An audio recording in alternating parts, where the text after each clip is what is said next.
Thank you for all the love that you're showering on my videos, and thanks for taking the time out to watch my video. As you all know by now, I've been in the investment management space for close to 18 years. I've learned a lot by managing investments of various HNIs in the last 18 years via experience. In the series where I try and talk to you about various learnings, today I'm going to talk to you about something very important. In fact, it is all about investing being very unique only to you. The approach that you may have today is, okay, let me just clone somebody else, but please don't do that. And here are my 3 reasons. Watch the video till the end.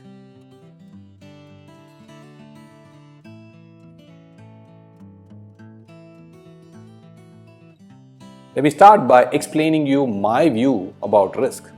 Risk is very unique to you. It is formed primarily basis the experiences that you would have had in the past, the kind of family upbringing that you would have, plus the kind of time frame that you would have for a financial goal.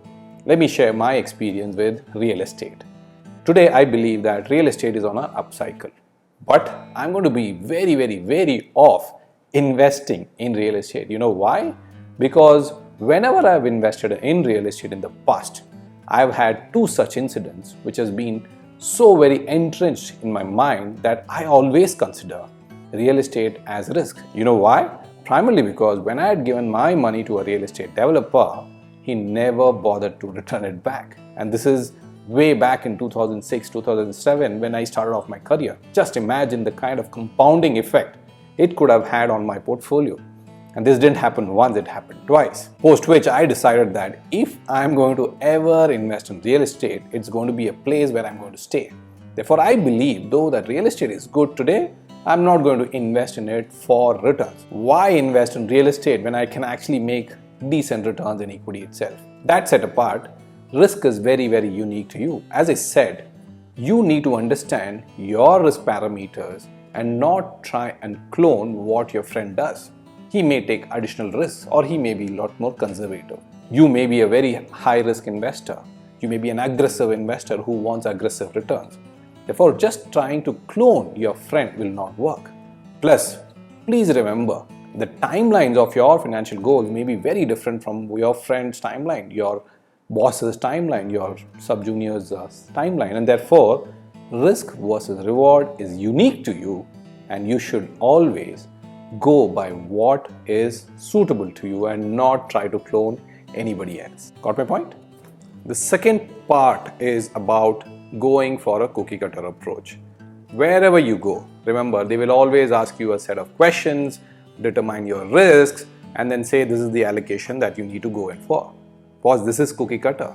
You have these crazy thumb of rule finances saying your age minus 100 should be the amount of money that should get into equity. My question is why?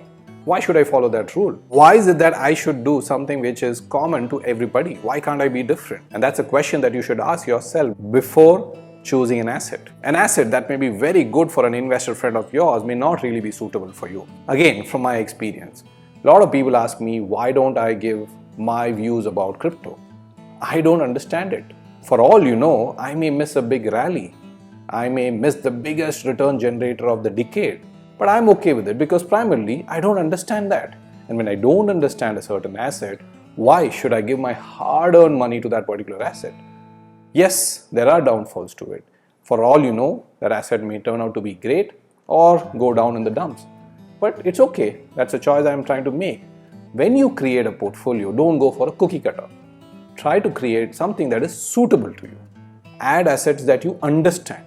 Add those assets where you're not worried too much about what will happen in the future. Please make sure you've done your analysis on the asset and then give your money to those 3, 4, 5 different asset classes that are currently available in India. The point I'm trying to make here is that don't follow an asset allocation basis some thumb rule. It's good to start off with, but please modify as you go along in your portfolio journey. Let me end this video with an important point that I want to share with you, which I think you should give a lot of emphasis on. Don't give too much importance to past returns. Yes, I know past returns are a good indicator of the future, but just because the past returns have been good doesn't necessarily guarantee that the future returns also will be good enough. You know why I say that? Because you may get a little biased when it comes to investing basis your past returns. You may figure out that, okay, crypto or equity has given me 20, 30, 40% in the last 2-3 years, and therefore let me go and invest into those assets. That's not how you approach portfolio. Your portfolio should be basis what you expect out of the future.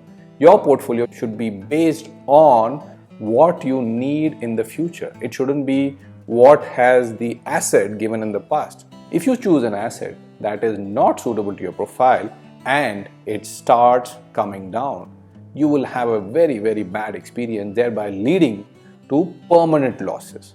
There are a lot of biases that you go through when investing. I've spoken a lot about psychology of investing, and that is more important than giving emphasis to the past returns of the particular asset.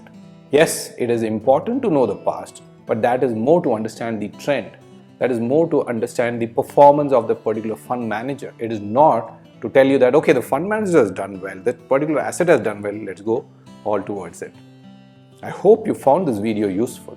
I'll try and create more videos from my understanding of investing and investment management. If you like this video, please give a thumbs up. As usual, happy investing.